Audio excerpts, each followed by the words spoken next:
ce que la France doit à Gaza. Peu le savent, mais le mot gaz vient de Gaza. Autrefois réputée pour ses tissus légers, la ville en a laissé une trace jusque dans le lexique médical français, où les pansements de gaz restent essentiels. Depuis l'Antiquité, Gaza tisse les fils de la guérison. Ironie cruelle, aujourd'hui, elle incarne la rupture du soin.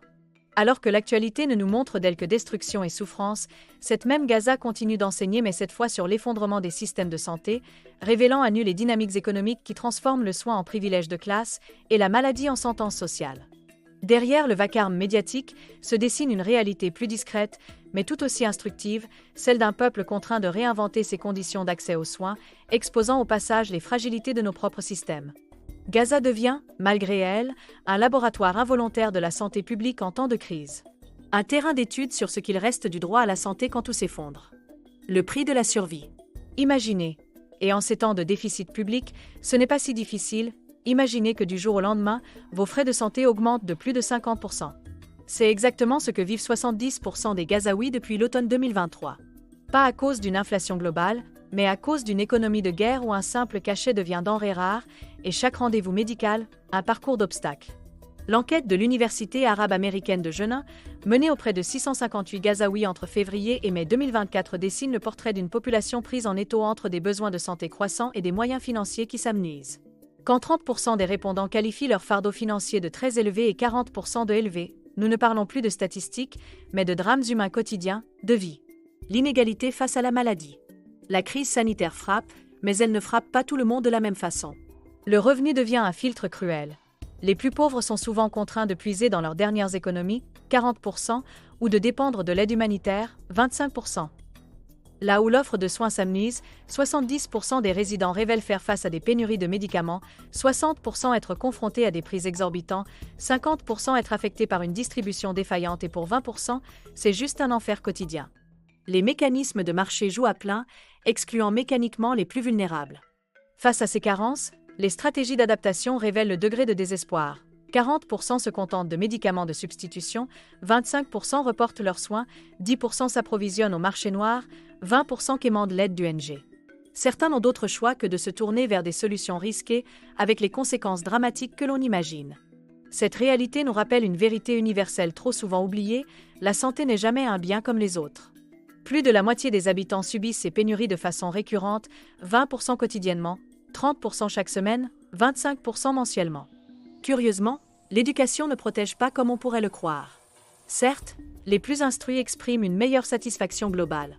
Mais face à la pénurie ou à la flambée des prix, un diplôme ne pèse pas bien lourd. Une leçon d'humilité sur les déterminants sociaux de la santé en temps de crise. Quand le système s'effondre.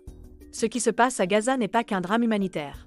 C'est une mise à nu des vulnérabilités structurelles des systèmes de santé. Quand l'infrastructure médicale s'effondre, 45% des personnes interrogées parlent de rupture dans leurs soins, 25% du manque de personnel médical, on réalise à quel point tout peut basculer. Là où il fallait des années pour bâtir, il suffit de quelques frappes pour tout détruire. Cette instabilité nous interpelle, nous aussi, sur la capacité de résistance de nos propres structures. Un système n'est solide que s'il sait surmonter les crises, qu'elles soient sanitaires, économiques ou géopolitiques. La question du financement pérenne des systèmes de santé prend une dimension existentielle. Cette crise révèle aussi les vulnérabilités spécifiques de certaines populations. Les enfants, par exemple. Programmes de vaccination interrompus, aide nutritionnelle en panne, ce sont des dommages invisibles, mais profonds. Les malades chroniques, eux, voient leur état se dégrader faute d'accès régulier au traitement, transformant des pathologies contrôlables en urgence vitale. Pensez au-delà de l'urgence. Face à cette détresse, les recommandations des experts résonnent comme un appel à la raison. 1. Renforcer le financement public. 2. Soutenir les chaînes d'approvisionnement. 3. Lever les blocages à l'importation. 4. Former du personnel. 5. Reconstruire les infrastructures. Des mesures qui dépassent largement le cadre gazaoui et questionnent nos propres priorités budgétaires. Mais ces préconisations butent sur une réalité amère. Comment construire quand la guerre détruit plus vite?